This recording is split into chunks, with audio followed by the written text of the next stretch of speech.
This is Carl at National RV Detroit. I'm going to walk you through this 2024 Flagstaff Classic, model number 832 BWS. Okay, so this is not a sales video, it's a how-to video, so I'm just going to show you some of the features and how they work, alright? So here we are at the door side rear. Okay, so first thing you notice is that there are quick connects here for the LP system. There's one here, and then if you look, there's another one here. Okay. One is for the grill that hangs on this rack here that flips around, and the other one is for your cooktop, which is right here. And you have a, let me see if I can grab the hose here. You have an LP hose that you connect right to that quick connect to get it to hook it up to the LP system. Okay. You have two burners on here, and then you have a griddle that goes over here. This is just a sprayer with a quick connect on it. So there'll be spray ports. There's at least one, maybe two. I'll point them out to you as I see them. Okay, and your refrigerator, outside refrigerator right here. Okay. So we move forward. This is your water heater here. The switches to control it are inside the trailer. I'll show you those when we get inside there. This is your drain right here. Okay. So it's got an anode rod attached to it, and you can pull it out and drain the water out of it. The thing is, if you drain it, make sure you refill it before you turn it on. You don't want to run the heating element or the gas burner without water in this tank, so make sure you take care of that. I'll show you the switches, like I said, when we get inside. Bear with me with the camera work here. I got one hand to work with. That's the exhaust for your furnace. So you have two awnings here. One on the slide room. It's got an LED strip. The other one is on the trailer wall, right here. Of course, this is I don't think I need to pull it out, but I guess I can. Anyway, this is a railing here. All right.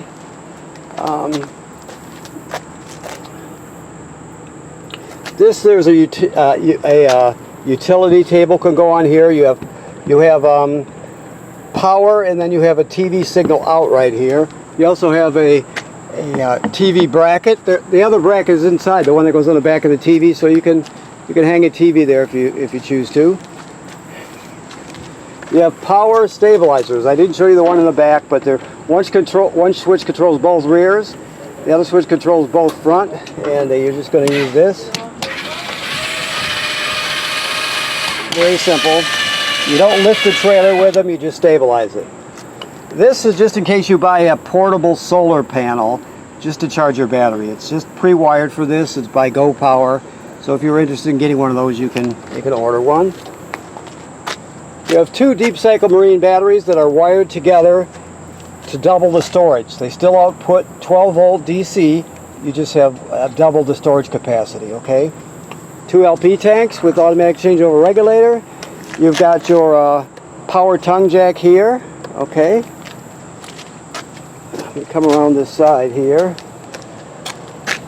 Let's see what we've got here. Okay. So this crank is for the power tongue jack. If it ever happens to fail, you can pull this rubber plug off right here and put this crank on there, and you can crank it manually to get yourself out of trouble. Also, you have your grill and your utility table, and your grill rack is here. That's your dump hose. Okay. All right, and we can assemble that grill for you when you pick up if you want us to do that. Okay. Low point drains right there. Plus you have your two gray tanks right here. Okay. And if we come down here, there's a black tank. Okay.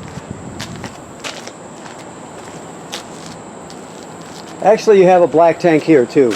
I'm trying to get this right. Maybe let me say it this way. This, you have 2 grays here, and then you have a black here, right underneath here. I don't know if you can see that because it's hard for me to see the monitor, but and then you have this one back here, which they're calling the galley tank. So that would be for your kitchen, for the kitchen sink. Okay. Your fresh water drain is here. Let's see if we can see it from this angle. We can't really see it, but it's under there. Okay. You have a 50 amp cord, 30 feet long, plus we give you a reducer to reduce it down to a 30 amp, plus another one to reduce it to 20 amp. It comes pre-wired for a Furrion backup camera kit. So if you're interested in having a backup camera, we sell them here. You can get them elsewhere. Just make sure you get the proper kit to fit that housing. Okay. Okay. So this is your city water hookup right here. You just hook the hose on there, turn it on, you're all set. This is to winterize the trailer. Use this to winterize the trailer. You have to educate yourself a bit more about that if you're going to winterize it yourself. And this is your black tank flush. So after you dump your black tank, which is toilet water and waste, you leave it open, like it says on this sticker, leave it open. Then you're going to hook the hose on at the dump station on here, turn it on, and it'll spray out the inside of your tank, clean off the sensors so you get a really good reading, that sort of thing. Then you have cable and satellite through here, okay? This is your quick connect for your sprayer, the coiled sprayer that I showed you. This is the switch for your rear stabilizers. Okay, you have a ladder which makes it easy to inspect the roof. The manufacturer states every 60 to 90 days someone needs to inspect the roof, meaning they need to look at the roofing attachments and roofing material, make sure there's no damage caused by, road debris or low branches or anything like that. You look at the sealant and make sure there's no cracking or separation where water can get through. You're just staying ahead of any potential problems. So make sure you do that. It should be part of your regular maintenance on the trailer. Make sure you always know what's happening on the roof. Okay? All right, so let me get inside here. First I want to look around a little bit here. I walked past the fill for the fresh water tank, and I got to point it out to you. I just have to see where I missed it at.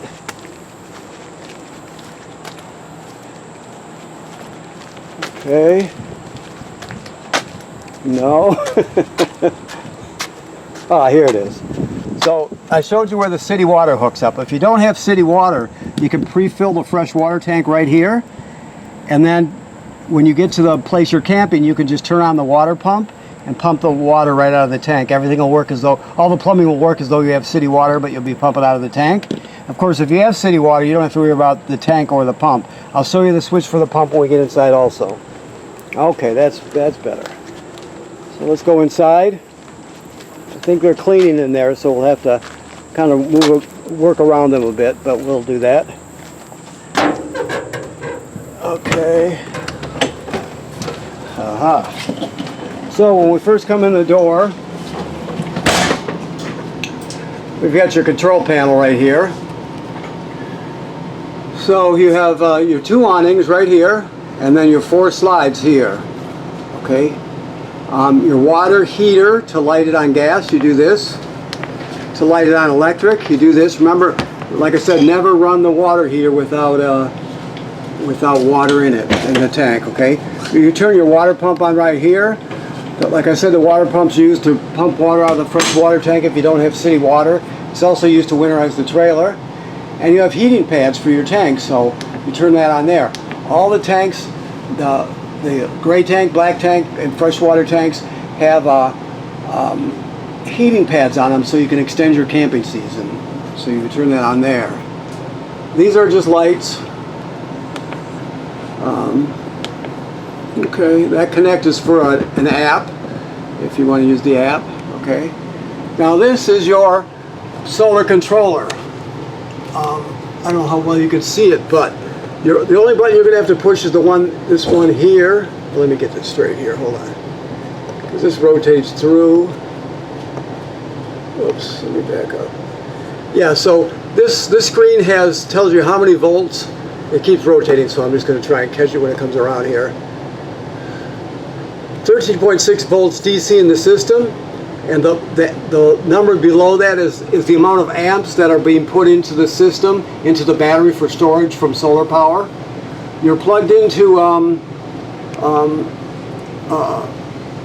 regular shore power right now, so you mainly should check that when you're not doing that, but right now you can see the whole system coming from the solar panel is 22.4, 82 degrees Fahrenheit, and then back to the main screen with the voltage and the amount of amps you're turning into electricity, okay?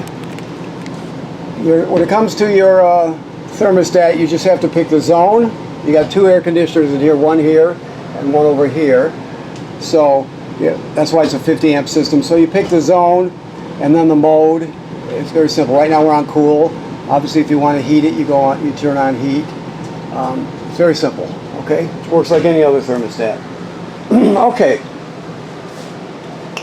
This is a GFCI. All the plugs don't appear to be GFCIs, but they are because they're all wired through one of the two GFCIs in here. So keep that in mind. If you pop something outside, you're going to reset it in here. This is I showed you the solar controller for your solar panel, okay? This is your power converter. So this converts AC to DC power. It's also your AC distribution center. You have all your circuit breakers here like you see at home. They're all 110 AC and they're labeled. Then the power is converted to 12 volt DC on this side. You see you've got 12 volt fuses and they're all labeled. This is also a battery tender, so as long as you're plugged into shore power, it'll sense how much energy your two batteries on the front need, and it'll keep them charged up. So when you're pulling down the road, your tow vehicle's alternator charges the batteries. When you're plugged into shore power, this power converter charges your batteries, and the solar panel charges as it can depending on the conditions outside. Okay? This is your carbon monoxide LP gas detector. It should always be glowing green like it is. If not, get it serviced. It's obviously very important. You can push this button here for test if you want to make sure it's working, but if it's not glowing green and working, you need to get it taken care of immediately, okay? Alrighty. Your refrigerator is a 12 volt DC refrigerator, so it works on 12 volts, and there's the latch. Always latch that or else you'll dent the doors traveling down the road. Microwave works like any other microwave. This is your range hood vent and light, or range hood fan and light. There's the fan obviously, and there's the light. This is your range here, your range top. Now I don't know if he's got the gas turned on, so I'm just gonna, if not, I'll just talk you through it. So this is your sparker. You turn this clockwise to spark.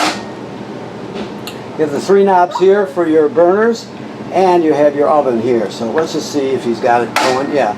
So it's that simple. The oven is a little different. You have a pilot light down there all the way at the back. You can see me sparking it back there. So with the knob, you're just going to go to the picture of the flame, and then you depress this. You keep it depressed while you're lighting it. You spark it till you see the flame down here light. Once it lights, you still hold this in for another 10 or 15 seconds to heat up the thermocouple. Then you go to operating temperature. After you shut it off, the flame goes out, but so does the pilot light. So you have to relight the pilot light each time you use the oven. You have an upper light, you have an oven light here. Okay. The rest of them passing over is just storage and things like that. Just want to look and see where you put your stuff. This is for your griddle. You need an LP quick connect line to hook that up. Remember I showed you the rack, or the rail, whatever you want to call it, is on the back of the trailer. So that you need that for your grill / griddle. And this is your tire monitor. Your tires have a sensor on the wheels inside the tire directly across from the valve stem.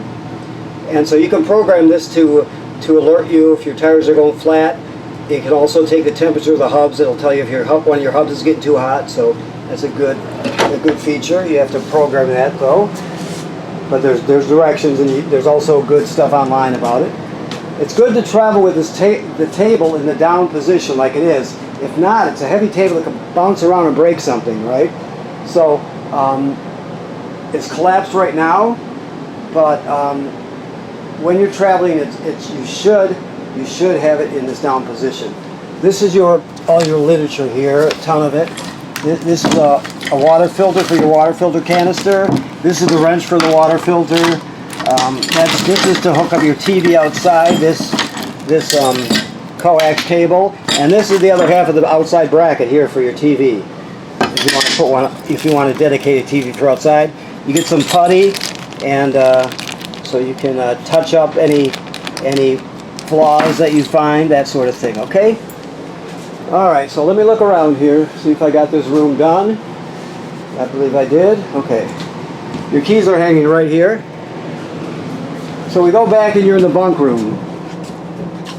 So the bunk room has 3 bunks in it, 3 beds in it. This one goes up and out of the way, and you have a couch here. You can turn this couch into a bed, right? Then you got the one up here, of course, where here's your ladder. Always tuck the ladder away underneath here, because it'll bounce around and break something. You got a TV back here. All the TVs have remotes. I haven't come across them yet, but they'll have remotes. I didn't prep this, so I'll talk to the people. So they're out where you can see them, but there are, like I said, there are remotes. This is an emergency escape window. It goes like this. You push it all the way through, and then you grab a hold of this red tab and pull the screen out, and you can escape in an emergency. Okay? All right. This is your fireplace. I walked right past it, but this is your fireplace. I don't know if you're plugged in everything. Here's the remotes here. So this is your fireplace. We're not plugged in right now, but this is your fireplace remote.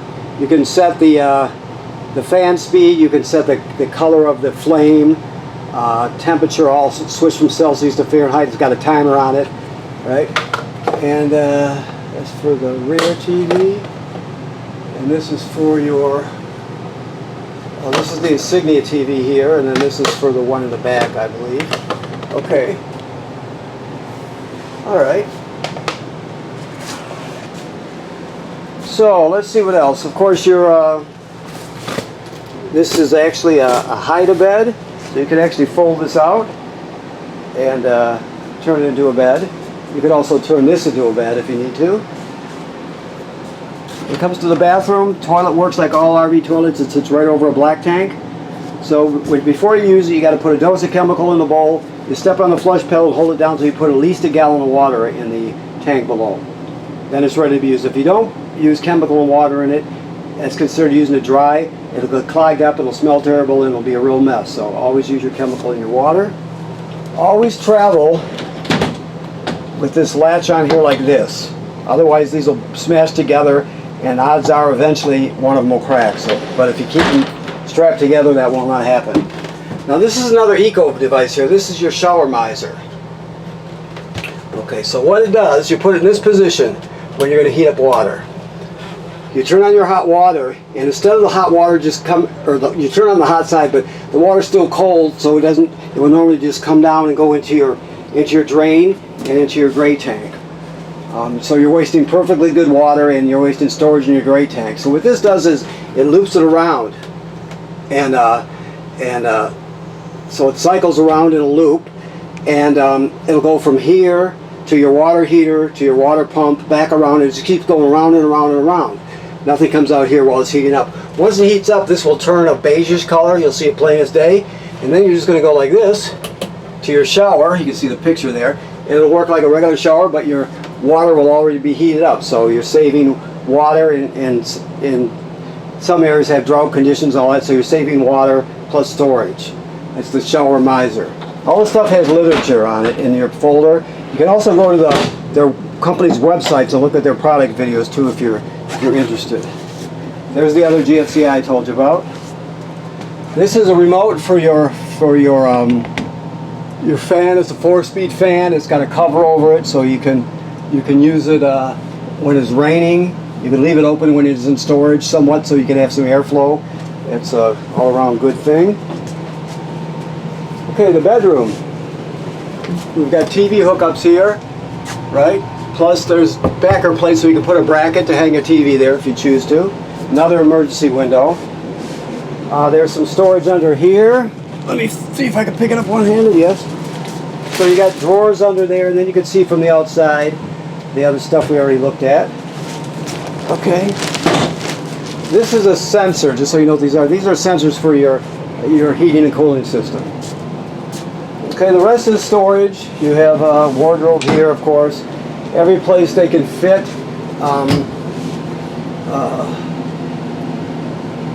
Some kind of storage they do. This is for a washer-dryer combo. You can't put a stackable in here, but you can use a combo. It's already pre-plumbed if you're interested. Okay, I think that about covers it. Let me look around as I move through here. I think I pretty much got it though. Okay. So I want to thank you for purchasing your trailer here at National RV Detroit. Please remember what I said about inspecting the roof every 60 to 90 days. Keep after it. Odds are you won't have to do anything when you look at the roof. You can walk up there. Be very careful, whoever does it. Just keep ahead of any potential problems because you can't see what's happening on the roof, obviously. You'll be the last to know. So you want to keep after that. And also, right now we're in camping mode, so all the antifreeze has been purged from the system, replaced with fresh water. Your water heater's in camping mode. The valves on the back are in camping mode, so you're all set for the rest of the summer, okay? Thank you very much.